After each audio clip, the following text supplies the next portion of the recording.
Hello, my name is Chris Picard and I'm here to teach you some of the basic information about canoes and the equipment you'll need to make your first trip a success.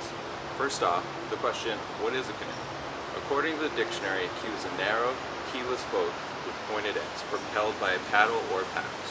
Historically, canoes were dugouts or made of bark on a wood frame, but construction materials evolved to canvas on a wood frame, then to aluminum. Today, most modern canoes are made out of a molded plastic or composite such as fiberglass.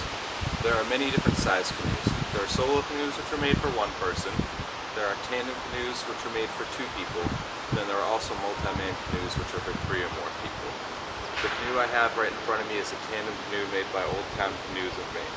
You can see in the front it says a Discovery 169. The 169 means that it's 16 feet and 9 inches. First off, I would like to explain the different parts of the canoe with you. We have the bow, which is located at the front of the canoe. A quick trick to see which end is the front of the canoe is to look at the contours on the seats. Now here we also have the bow seat, which is located right behind the front of the canoe. These support posts, which can be found on the inside of the canoe, are called the forks. I know they look comfortable, but you really want to avoid sitting on these because they're meant to support the side weight of the boat, and they will break when you sit on top of them.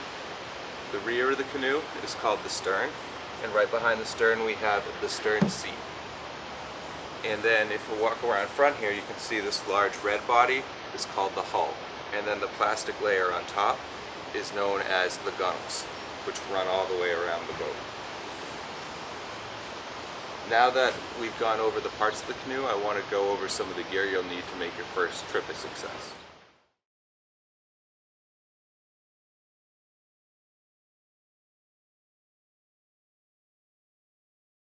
Now that you know the parts of the canoe, I want to go over some of the gear you will need before you go out in the water.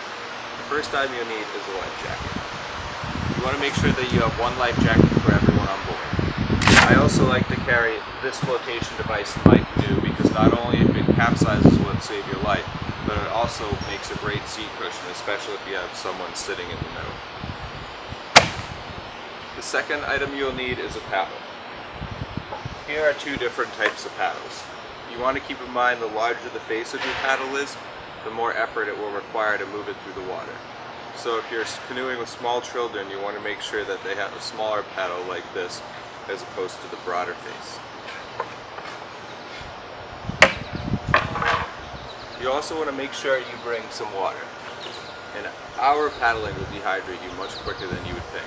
It's also important to tie the water bottle down to the canoe just in case you capsize so it won't float away. Food is another essential item you want to bring out in the water. Be sure to keep a few energy bars on board. Another item that people always forget are shoes. If you don't have water shoes like these, make sure you wear shoes that are fixed to your feet so that way you won't slip. If you wear flip-flops, you might catch the edge of your toes right here and you can face plant on your way out. So try and wear a pair of old tennis shoes that you wouldn't mind destroying. Anything that fits firmly to your feet.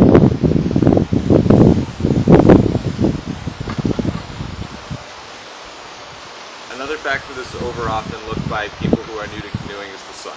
Protect yourself from the sun. You want to make sure that you bring a hat, sunglasses, and sun tip.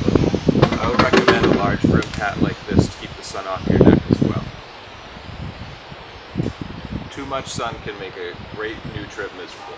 So now that you've learned a little bit about the gear and the different parts of the canoe, make sure to stay tuned to my next videos and we'll teach you some more about canoeing techniques.